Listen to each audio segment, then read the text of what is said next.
Shalom. Shalom. Gimana kabarnya hari ini teman-teman semuanya di tengah-tengah pekerjaan? Kita mau datang PD pada setiap hari ini, kita mau sujud menyembah Tuhan, kita mau beribadah menaikkan pengagungan syukur kepada Tuhan. Sebelum memulai ibadah, mari kita bersatu hati di dalam doa. Terima kasih Tuhan Yesus buat kesempatan siang hari ini anak-anakmu boleh berkumpul di tempat ini untuk ibadah persekutuan doa secara nama lagu. Tuhan, pilih setiap hati kami, pilih setiap kerinduan kami Bapa.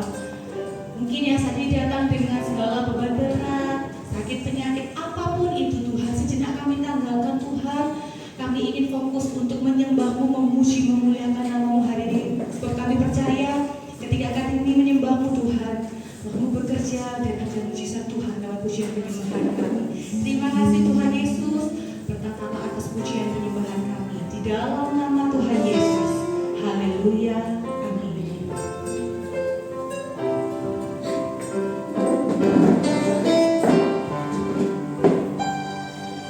Dalam segala keadaan, waktu berlimpah maupun kurang, tetap Yesus yang mempesona hatiku. Dia beri damai dan kesempatan baru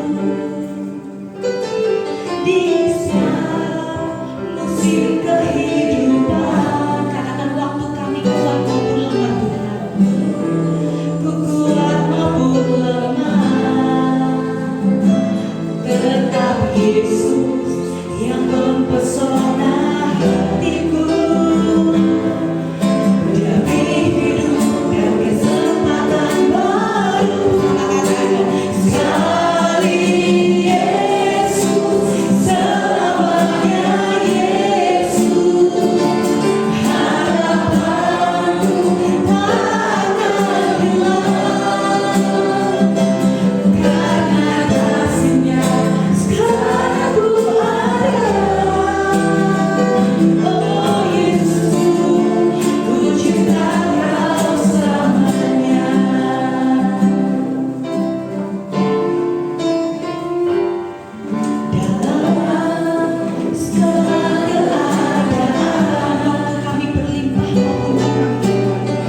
percaya, tetap menyembah Tuhan, tetap berdoa.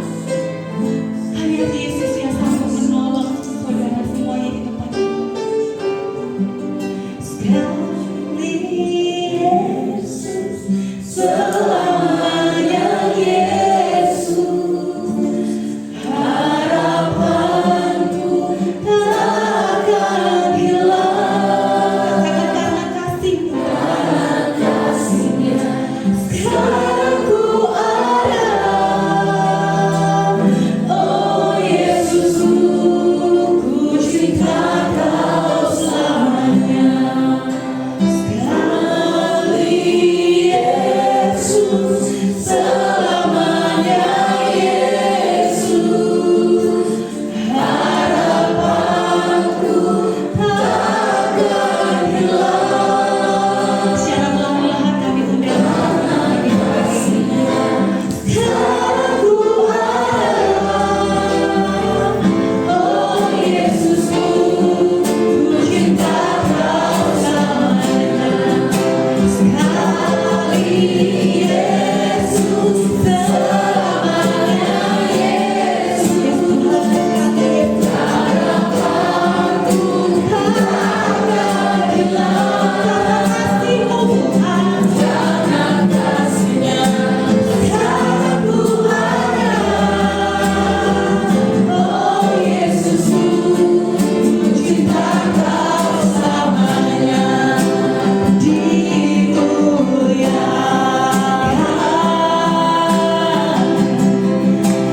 ditinggikan, Yesus Tuhan, Kau aja. Yesus Tuhan,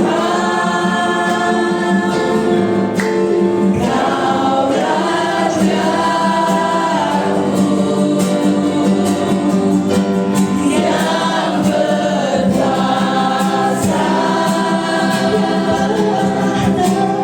yang bertahta.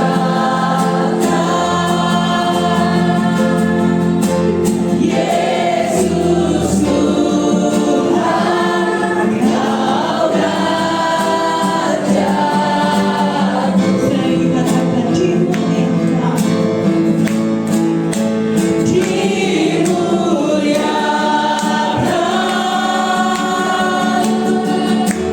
ditinggikan, Yesus Tuhan, Kau Rajaku yang berkuasa,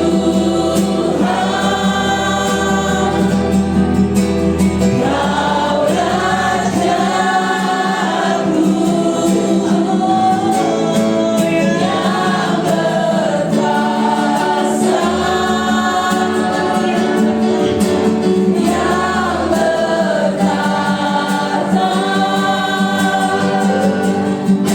Yesus Tuhan, Kau Rajaku.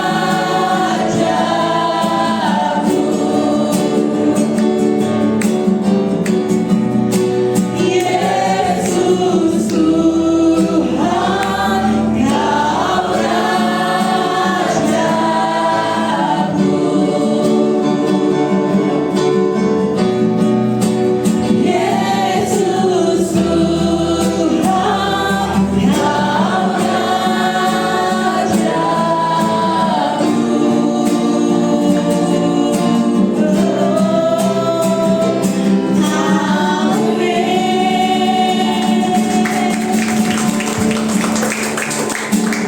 Yes Tuhan, dengan iman kami katakan bahwa apapun yang terjadi, sekali Yesus, tetap Yesus yang menjadi penolong hidup kami.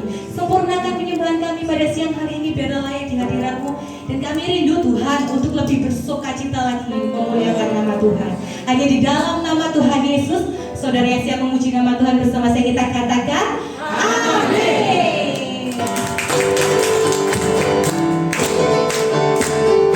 Karena pada siang hari ini kita boleh bersukacita bersyukur bahwa Tuhan baik selama-lamanya.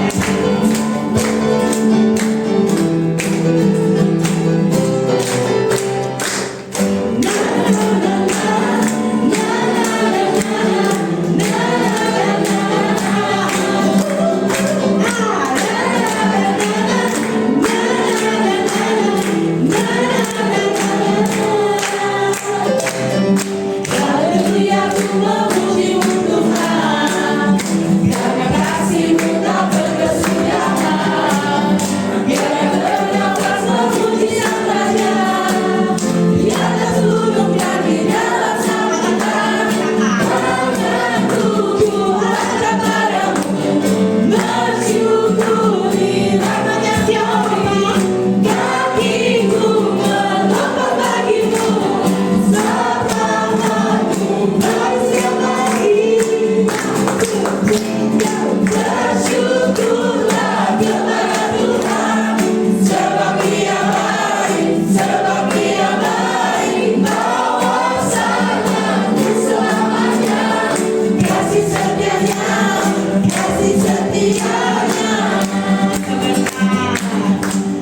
Saya ajari gerakan kita mau berolahraga pada siang hari ini ya.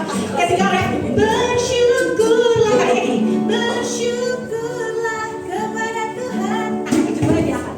Sebab Ia baik, putar. Sebab Ia baik, bahwasanya bersamanya kasih setianya, kasih bisa.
Biarlah firman ini boleh menjadi rema dalam hidup kita. Nah, apapun yang akan kita kerjakan, firman Tuhan yang selalu menjadi pedoman dalam hidup kita. Amin.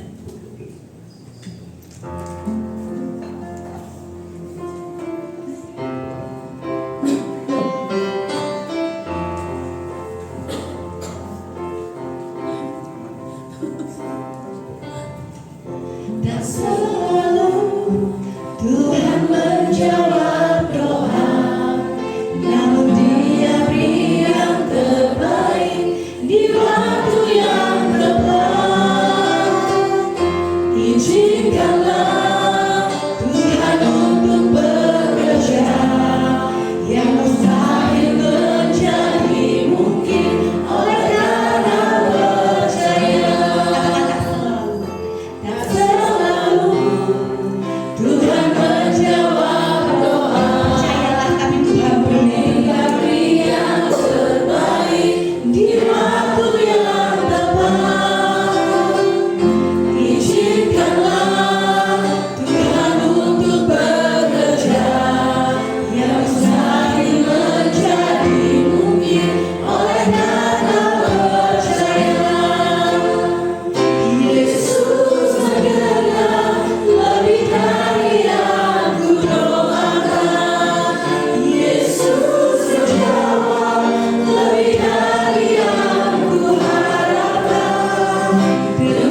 Tuhan menjawab doa. Nah, Dia beri yang terbaik di waktu yang tepat. Izinkanlah Tuhan untuk bekerja, yang mustahil menjadi mungkin oleh karena percaya.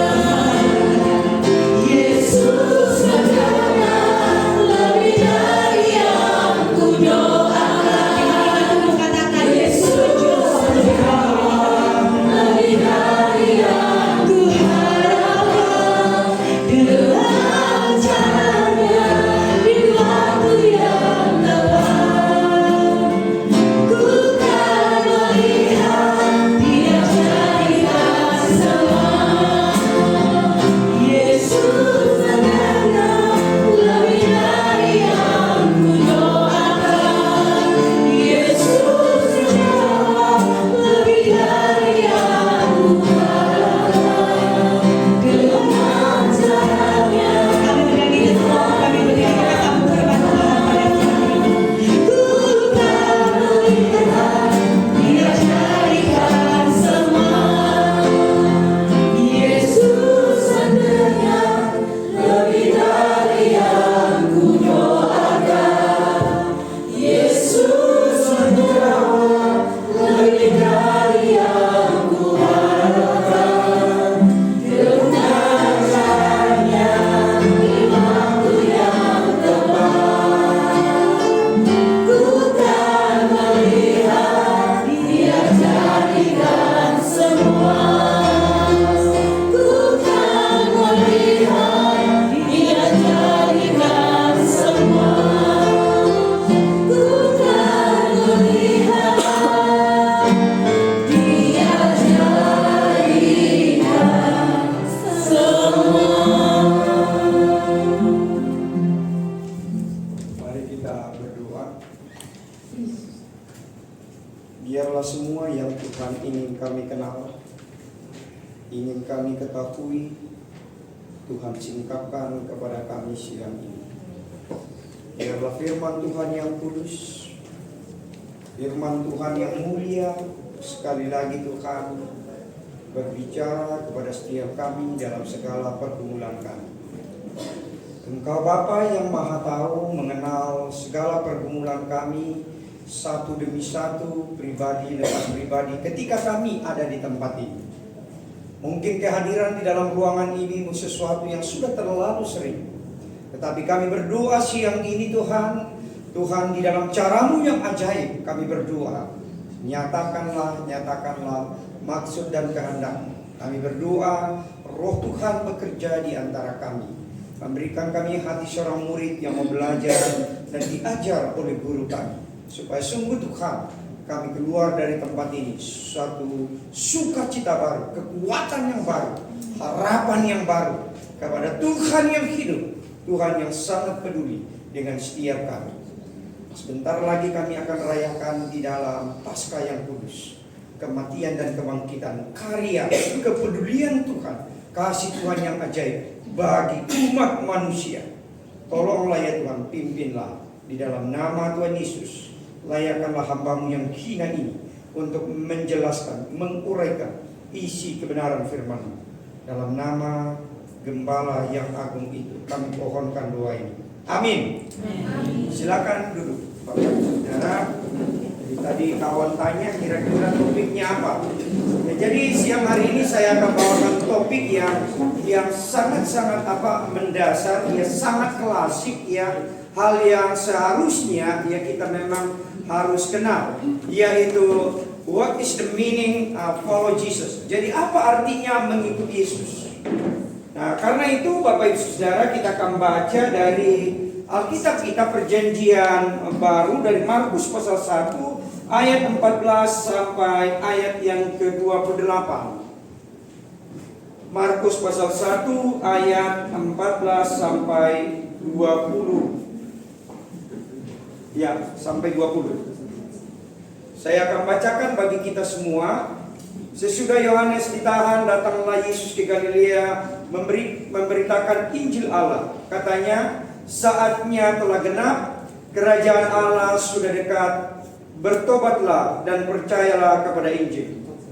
Ketika Yesus menyusuri tepi danau Galilea, ia melihat Simon dan Andreas saudara Simon. Mereka sedang menebarkan jala di danau, sebab mereka penjala ikan. Yesus berkata kepada mereka, "Mari ikutlah aku dan kamu akan kujadikan penjala manusia." Lalu mereka segera meninggalkan jala mereka dan mengikut Dia. Setelah Yesus meneruskan perjalanannya sedikit lagi, ia melihat Yakobus anak Zebedeus dan Yohanes saudaranya sedang membereskan jala di dalam perahu. Yesus segera memanggil mereka dan mereka meninggalkan ayahnya Zebedeus dan dalam perahu bersama orang-orang upahannya, lalu pergi mengikut Dia. Seorang berusia 24 tahun, dia sudah mendapatkan gelar doktor, namanya Dietrich Bonhoeffer, seorang sarjana dari Jerman. Dia menuliskan satu kisah, Bapak Ibu Saudara, apa arti mengikut Yesus. Dia katakan begini, ketika Yesus memanggil kita, Dia memanggil kita untuk datang di hadapannya untuk mati.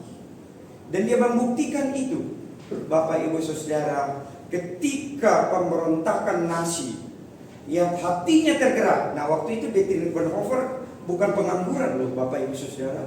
Dia sedang menggembalakan 2 jemaat di London, 2 jemaat.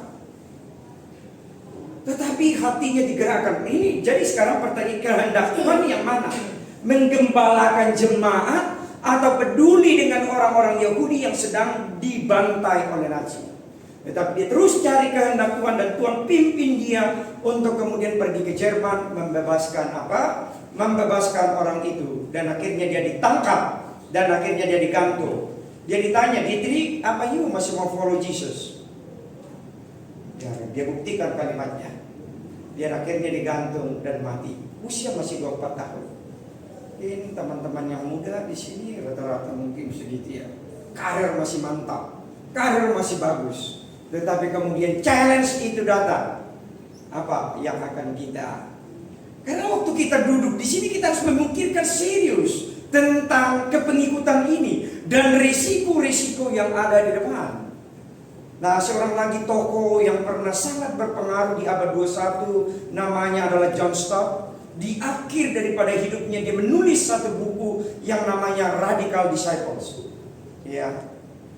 Dan dia katakan di dalam semua perjalanan itu, ya, salah satu tokoh berpengaruh yang ditulis oleh majalah Time dari 100 orang di dalam abad 21, salah satunya adalah John Stott. Dia tulis di bagian akhir dari bukunya, syarat dan karakteristik murid Yesus itu adalah mati. Dia tulis begini, jika ada satu tempat yang Tuhan mau tempatkan kita, Tuhan tuju itu adalah tempat untuk mati. Mati terhadap keakuan kita, mati terhadap kedagingan kita tiap-tiap hari, supaya tujuan daripada penyelamatan kita yang dikatakan Paulus di dalam Roma pasal 8, mereka yang dipilihnya, mereka juga ditentukannya apa? Makin serupa dengan Kristus. Jadi saya memakai teks itu untuk katakan, Pak Anton, kita ini kemudian diselamatkan untuk apa sih? Nah, tujuan untuk diselamatkan itu adalah seperti yang Paulus katakan, dipilih, ditentukan untuk apa? Makin growth, makin bertumbuh, makin serupa dengan Kristus. Termasuk waktu kita mengerjakan tugas dan tanggung jawab kita di dalam perusahaan ini, di kantor, di dalam bagian kita masing-masing. Nah, mungkin ada bagian-bagian yang mungkin makin tidak sesuai dengan harapan kita waktu masuk. Tetapi kita harus makin bertumbuh, makin serupa Kristus. Nah, teks yang kita baca itu adalah Markus. Markus itu lebih pendek daripada Injil-Injil lain. Karena itu dia pakai kata setelah itu, sesudah itu, dan seterusnya. Sesudah Yohanes ditahan.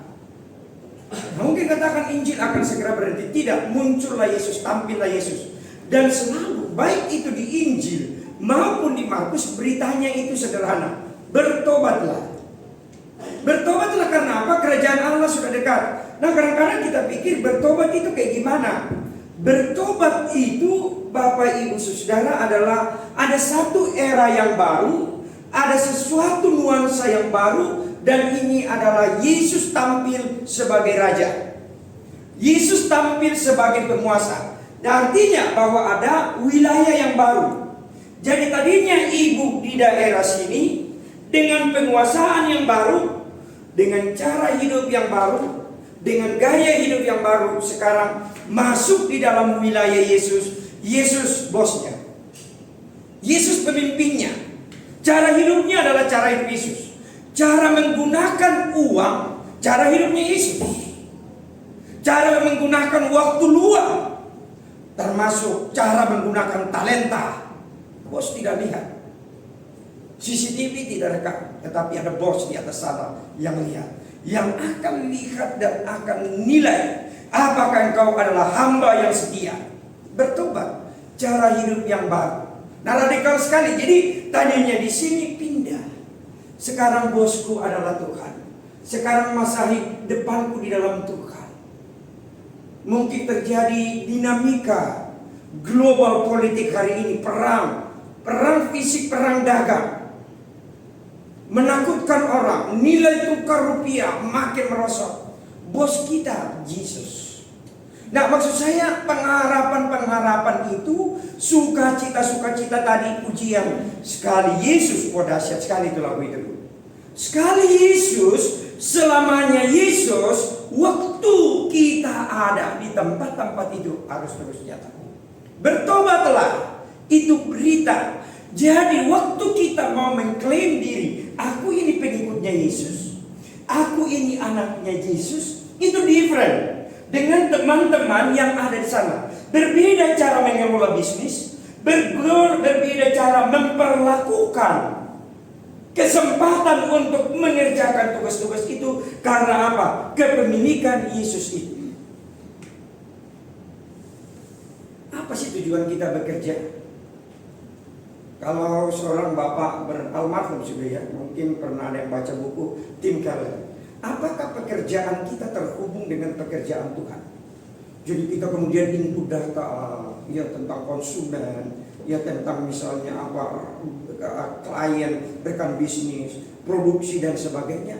Nah, waktu kita sedang input itu di depan komputer, terhubung nggak? Membosankan itu, jenuh. Nah, kadang-kadang itu stres.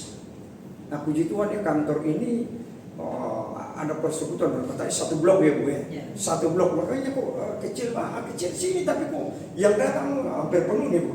Satu blok ternyata ya, iya satu blok. Jadi apakah pekerjaan kita, apakah Anda manajer, apakah Anda di bagian lapangan, itu adalah seperti taman di mana setiap bagian-bagian itu adalah terhubung dengan kemudian penjaga taman yang Kristus. Jadi kita masing-masing mengerjakan bagian kita dengan cara Kristus, dengan kemudian hati yang terarah kepada Kristus. Tunggu tahun baru, kok nggak ada berita kenaikan gaji. Nanti semangatnya kemudian turun. Nah, tetapi kamu sudah ditebus ya, dengan darah yang sangat mahal. Ada nggak yang lebih mahal dari itu? Dan jadi Bapak Ibu Saudara, saya mau bahwa siang ini persekutuan ini bukan hanya sekedar kemudian ini tradisi bahwa karena orang-orang Kristen kita kumpul untuk memuji Tuhan, tetapi ada sesuatu hal yang harus kita sadari. Ada dosa yang menguasai dunia lama itu, yang kemudian itu sangat egois. Karena begitulah kemudian Adam dan Hawa tidak mau kemudian tunduk kepada Tuhan dan mau untuk mengatur dirinya sendiri. Dan itulah manusia. Oh, aku mau liburan kok, ngapain diganggu? Ini bukan jam kerja, tetapi urgent nih. Kantor membutuhkan nih, kepemilikannya Tuhan. Jadi bagaimana kita mengkoneksikan, mengkaitkan itu, melihat semua tugas dan tanggung jawab kita, benar-benar bahwa kita ada pengikut Tuhan, dan benar-benar persekutuan ini berdampak. Cara kita bersikap terhadap orang, bukan hanya karena kemudian yang kelihatan itu Bapak Ibu Saudara, supaya kemudian ini terus continue keberlanjutan bisnis kita. Itu fenomenological. Itu orang-orang yang tidak mengenal Tuhan pun memiliki motivasi itu. Tetapi di balik motivasi itu ada yang lebih dalam, yaitu aku mau memperlakukan klienku ini, aku akan memperlakukan temanku ini, karena dia adalah image of God, gambar dan rupa daripada Allah. Dan karena itulah aku mau melakukannya.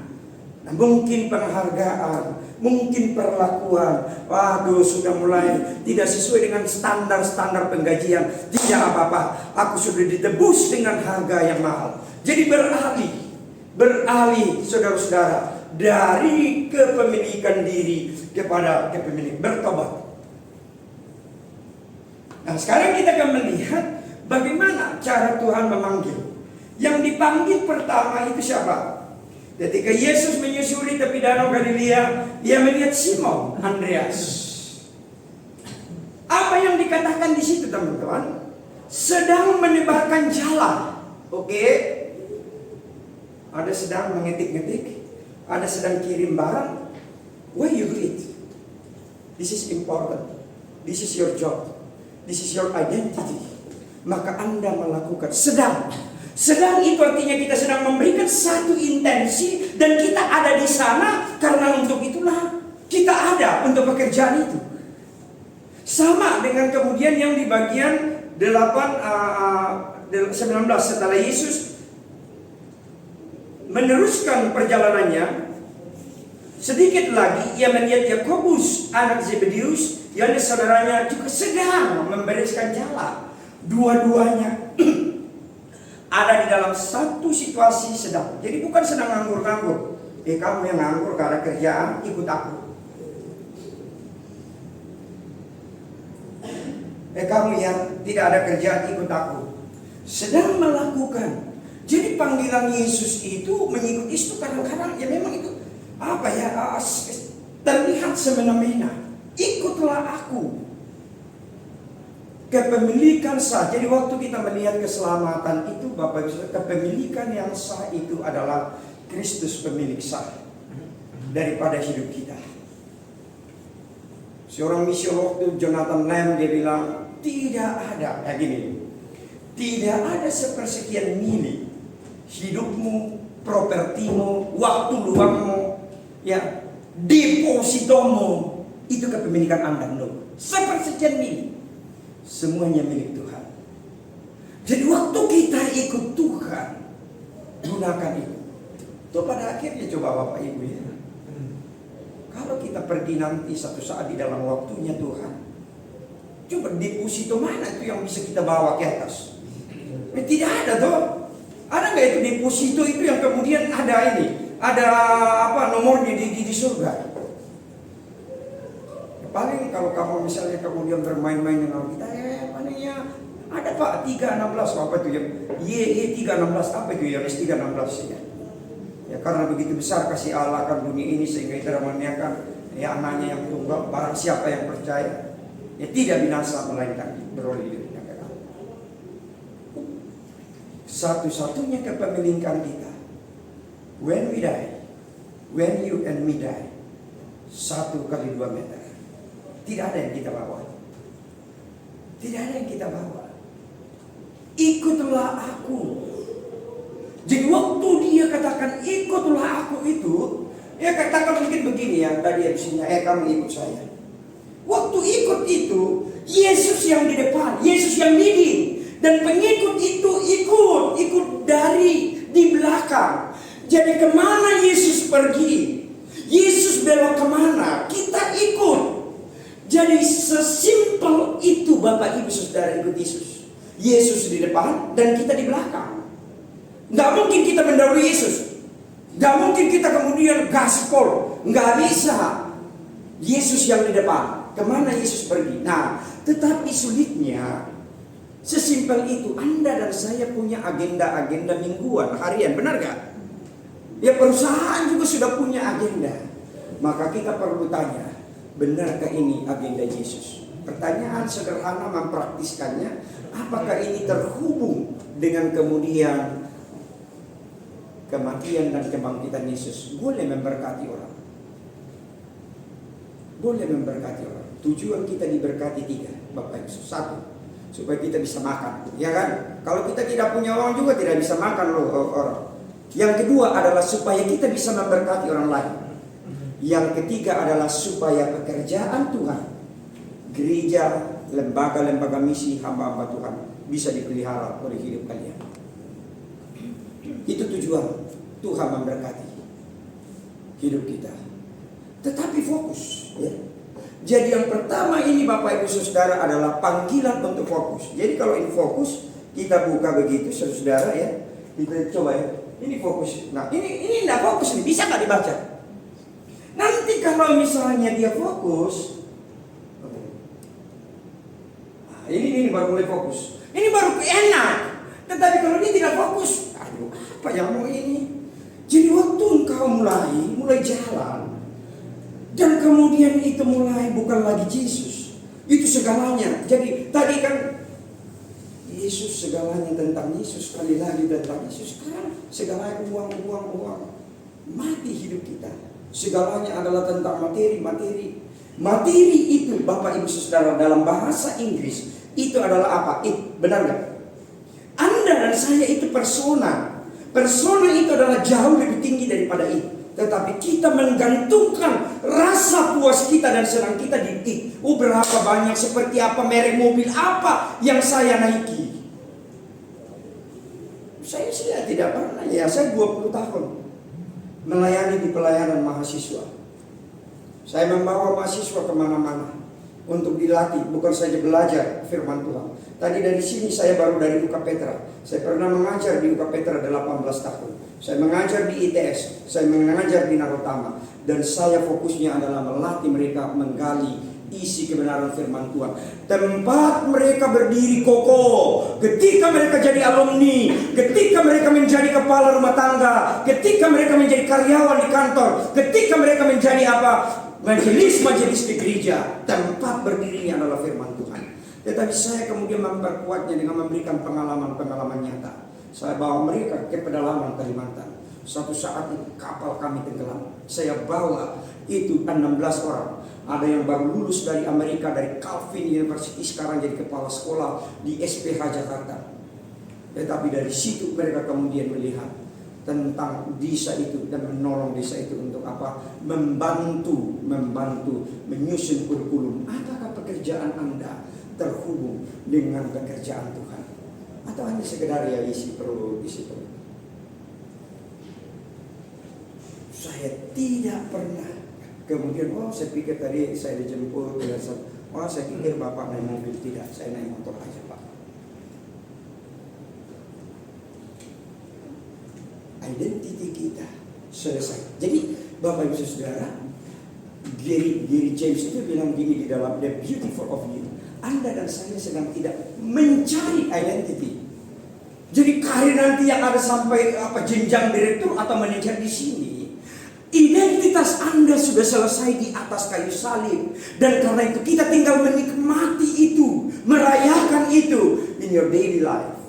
Tetapi bagaimana caranya untuk menikmati Kristus? Dan kemudian pujian-pujian itu benar-benar itu adalah perjalanan detik per detik. Bukan hanya sekedar monumental di dalam detik per detik di dalam keseharian Anda. Hanya jikalau Anda fokus, ikutlah aku, follow me. Follow me. Siapa sekarang yang kita ikut? Siapa yang sedang ikut? Jadi renungkan dengan sungguh apa artinya ikut Yesus. Yesus, ya kan, Markus nanti di Markus 8, Markus 4. Bolehkah saya ikut Yesus? Saya mau ikut Yesus. Kemana saja Yesus pergi? Wih, hebat sekali orang ini. Yesus tidak bilang begini, jangan adik. Terus dia bilang apa? Serigala memiliki apa? Sarang. Ya, burung mempunyai sangkar, serigala memiliki anak manusia tidak memiliki tempat bahkan untuk. Jadi Yesus sedang tidak mengatakan boleh atau tidak. Yesus sedang kemudian memperlihatkan apa yang ada di dalam motivasi terdalam dia. Sekali lagi, Yesus, papa mama masih hidup loh. Nah terus kenapa? Boleh gak saya menguburkan papa mama saya sebelum ikut Yesus? Biarkan orang mati apa? dalam tradisi orang Yahudi, Bapak Ibu Saudara, Anda baru boleh meninggalkan rumah jikalau papa mama Anda sudah meninggal. Maka waktu di dalam kisah anak yang hilang, di dalam Lukas pasal itu, dia sedang mempermalukan orang tuanya di depan umum. Bahwa aku sudah menganggap engkau tidak ada. Itulah yang terjadi di dalam Taman Eden. Bahwa aku mau mengatur hidupku sendiri. Aku mau mengelola hidupku sendiri, biarkan. Tetapi cinta Bapa ketika pertama kali keluar, saat itu juga dinanti kapan dia pulang. Dan waktu dia masih jauh, Tuhan akhirnya memeluk dia. Waktu dia masih bau, waktu dia masih kotor, waktu dia sebenarnya tidak layak. Tuhan itu di dalam tradisi Timur Tengah gak boleh keluar rumah. Yang harus masuk rumah itu adalah anak. Tetapi perhatikan cinta kasih Tuhan sampai melanggar semua adat. Ikutlah aku, fokuslah kepada Tuhan supaya kau bisa nikmati dia. Nah, kira-kira praktisnya setiap hari bagaimana? Nah, teman-teman yang Katolik di sini ada juga ya. Yang Katolik, ada satu tradisi di Katolik itu yang bagus sekali, namanya doa Fransisian. Kalau teman kita namanya itu adalah berdoa 5 waktu, benar gak? Kelompok doa Fransiskana itu adalah berdoa 7 waktu. Doanya sederhana, namanya itu doa Episkamen. Apa isinya? Tuhan Yesus Bapa di sorga, kasihanilah aku orang berdosa ini. Sesimpel itu, tetapi dalam.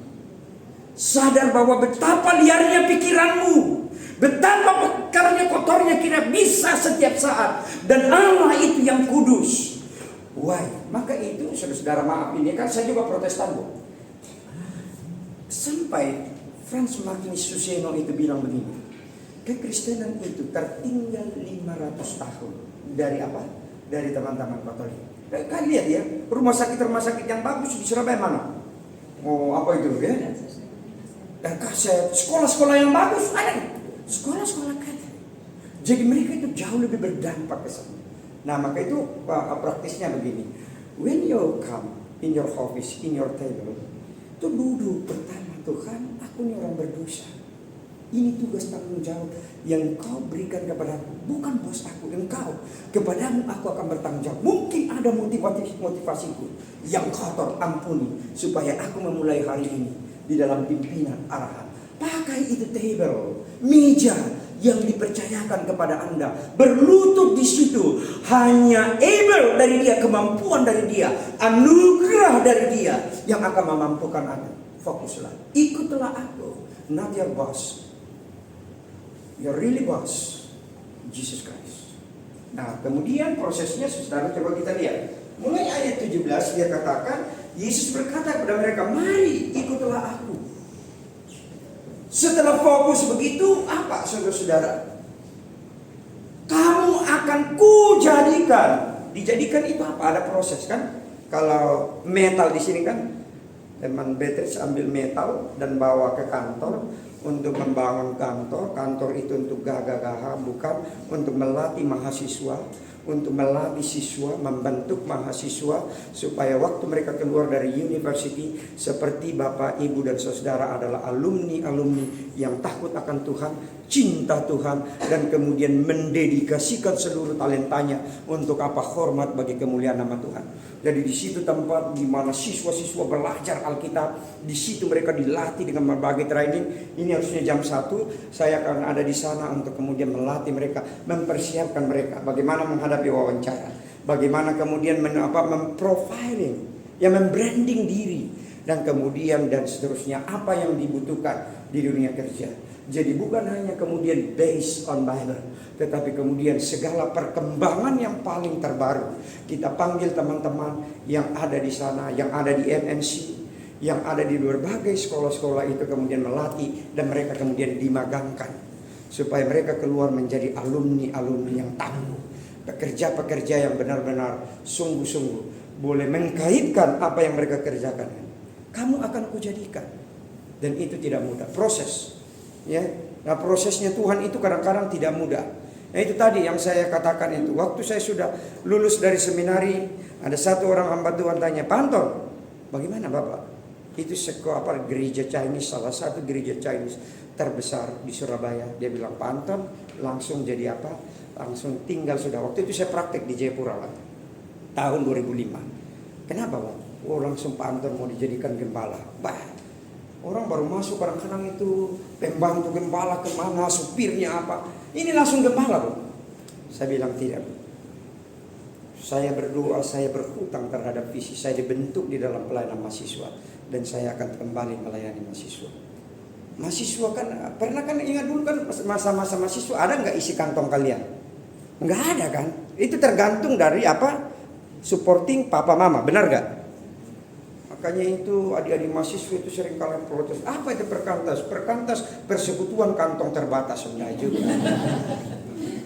Tapi kalau misalnya saya melayani nanti direktur-direktur, bu, mereka ininya lagi, lain lagi ininya. Plesetannya dia bilang persekutuan kalangan atas.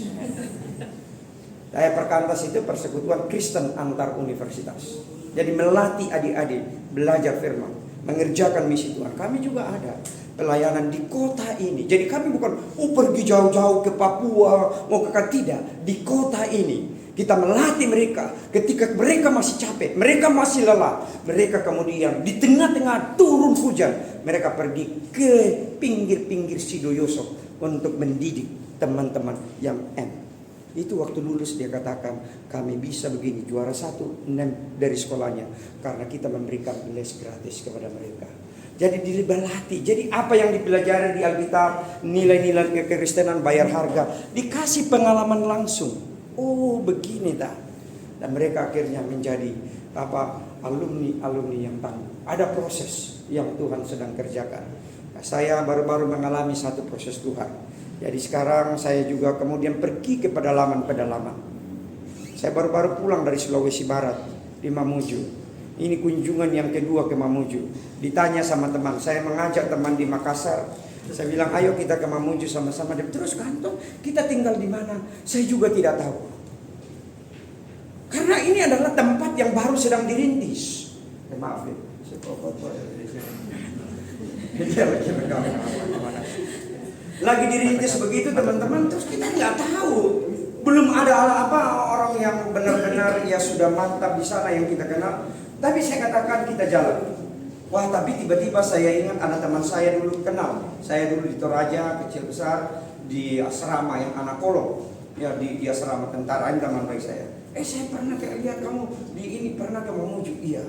Tetapi saya dari Mamuju, yang tinggal di sana adik saya. Ini ada kontak, saya kontak langsung yang ini. Dia respon. Kami jalan, pokoknya sudah ada lah yang akan jemput. Dia tanya waktu kami tiba 4:30. 4:30 pagi naik bis 12 jam dari Makassar. Sudah umur begini-begini sudah 51. Bapak itu sudah.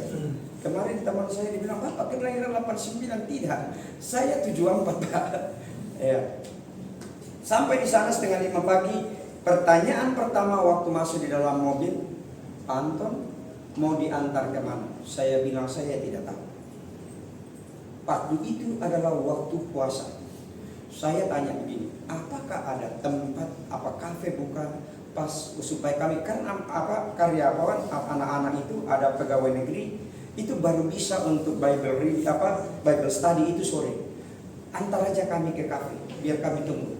Bilang ini tidak ada kafe yang buka. Nanti jam 3. Ini jam 4:30 terus kita mau di mana? Baru dia tiba-tiba ya sudah kalau gitu. Ada rumah saya baru belilah. Dia tidak tinggal di rumah itu. Kalian tinggal di rumah itu saja. Kebetulan dia baru habis isi dengan AC kami bisa tidur rumah yang cukup sederhana tetapi sangat nyaman. Jadi Tuhan membentuk apa artinya itu percaya. Tetapi apakah cara yang sama? Akhirnya kami akan balik lagi ke Majene. Di Majene itu 3 jam dari Mamuju.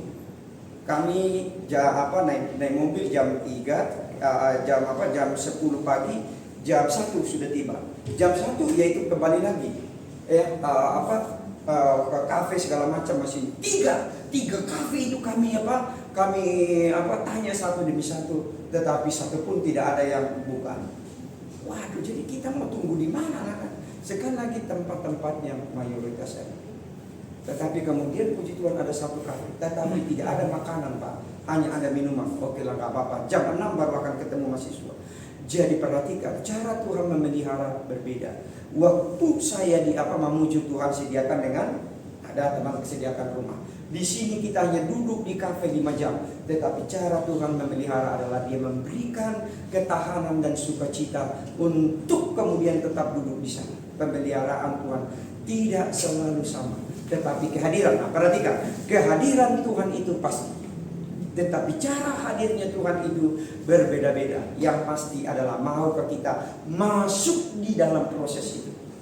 Tanggal 27 nanti saya akan terbang dari sini ke Nabire, habis itu kemudian ke Jayapura, dari Jayapura masuk ke Yahukimo. Yahukimo itu Bapak Ibu Saudara, perhatikan, itu terjadi pembunuhan setiap hari, baru-baru terjadi pembantaian sekitar 52 orang pekerja tambang lari, dan mungkin ada 6 itu yang kemudian kalau lihat di berbagai media sosial itu patah leher, kemudian ditusuk mati dan sebagainya. Tempat yang semua terjadi pembantaian. Saya pernah ada di situ dan 2 kali terjebak di dalam perang suku. Karena hari itu besoknya saya akan terbang ke Merauke, maka hari itu saya harus terbang ke mana? Ke Jayapura dari Yahukimo. Tetapi hari itu teman-teman tidak ada penerbangan karena apa? Kota makin memanas. Jadi tidak ada, dia bilang sampai perjalanan ke bandara pun tidak bisa. Saya bilang ada nggak jalan pintas? Dia bilang ada. Di mana? Oh, lewat sungai. Kalau gitu mari saya bawa motor. Saya paksakan, saya biasanya motor kalau bisa hitam. Saya pergi ke sana, benar-benar bandara sepi, senyap. Saya pulang. Waktu saya pulang, sekarang saya dihadang oleh satu perang. Dan perang itu adalah membawa panah, membawa parang. Ya, saya bilang ini bisa lewat. Yang bisa kantor pelan-pelan saja karena yang perang antara mereka. Tetapi itu semua pada jalanan. Jadi saya bawa motor pelan-pelan. Puji Tuhan sampai. Tetapi waktu sampai di rumah penginapan, semua orang sudah lokasi itu, sekampung itu tidak ada. Semua sudah mengungsi ke Brimob. Kami pun mengungsi. Nah, waktu saya kemudian tinggal di depan sekolah itu di dekat Brimob, orang ketok-ketok. Kenapa?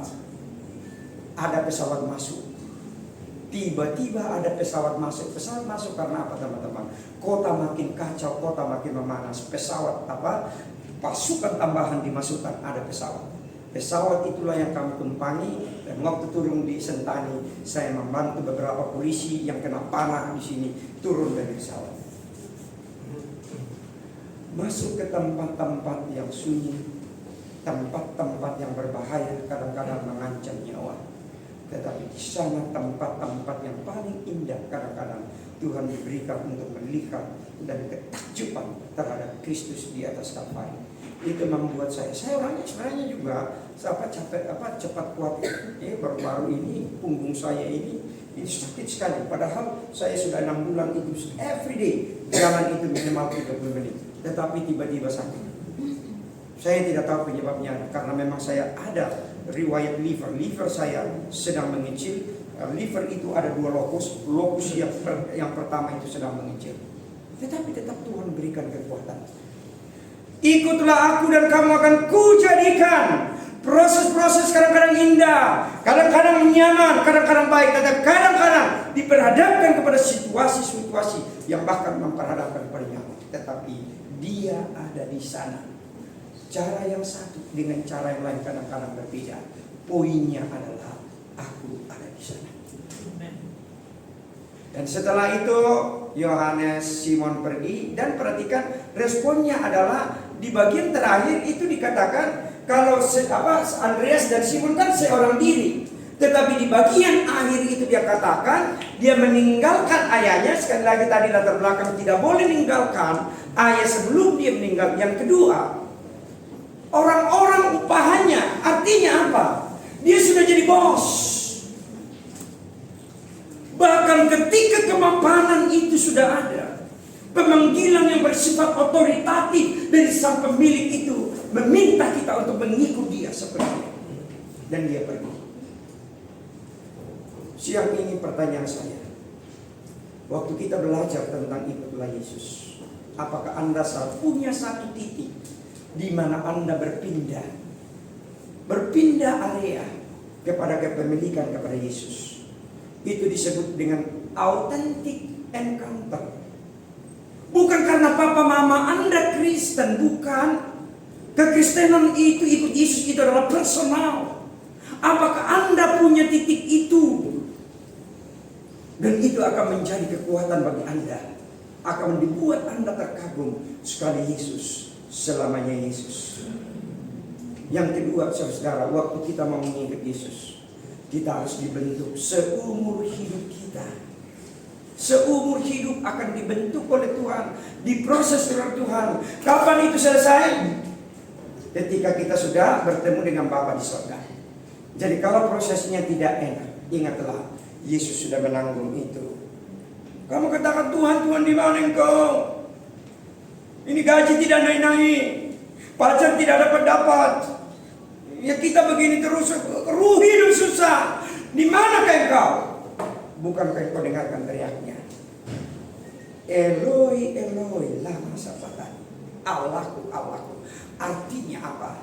Penderitaan yang paling tertinggi Bapa sudah alami. Dan dia sudah tanggungkan untuk kemudian. Di dalam Ibrani pasal 4, dia adalah Allah yang sangat simpatos, peduli. Apa ada orang di sini yang mau mati untuk Anda? Hanya Yesus. Hanya Yesus. Jadi sekali Yesus, selamanya Yesus. Mari kita berdoa. Semua tundukkan kepala. Semua merenungkan kebenaran, supaya kehadiran Anda di tempat ini sungguh-sungguh boleh berdampak, sungguh-sungguh boleh menjadi garam dan terang. Datanglah, undanglah Yesus di dalam hatimu. Mintalah dia sekali lagi, supaya dia menjadi penguasa, pemimpin hidupmu saat ini dan sampai selama-lamanya. Berkati kami semua Tuhan. Biarlah Engkau bertakhta di hati kami. Biarlah Engkau melihat ya Tuhan pergumulan-pergumulan mereka. Engkau membentuk mereka. Engkau memimpin mereka supaya mereka boleh menikmati semua itu. Menjadi murid Tuhan yang setia. Murid Tuhan yang sungguh-sungguh berfokus kepada Tuhan. Murid Tuhan yang mau dibentuk oleh Tuhan. Dalam keadaan apapun, sukacita kami tetap melimpah. Karena Engkau ya Yesus yang sudah mati dan bangkit bagi kami. Berkati ya Tuhan perusahaan di tempat ini. Berkati ya Tuhan semua teman-teman dalam pergumulan mereka. Baik itu di sini maupun dalam relasi mereka dengan teman-teman di rumah tangga mereka. Peliharalah mereka. Berikan mereka masa depan yang gemilang. Dalam nama Tuhan Yesus kami pohonkan doa ini. Amin. Tuhan berkati.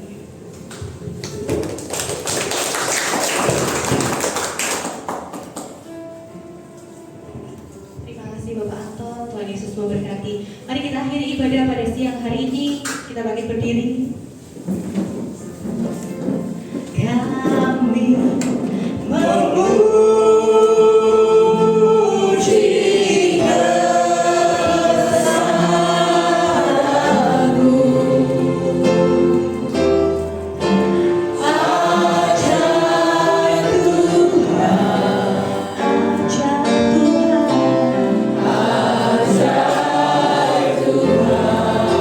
Katakan kami memuji.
biarlah Tuhan melalui firman yang boleh disampaikan oleh Bapak Anton, Tuhan kita boleh menjadi pengikut Tuhan yang setia sampai akhir hayat. Dan kami boleh menjadikan Tuhan yang terdepan di dalam kehidupan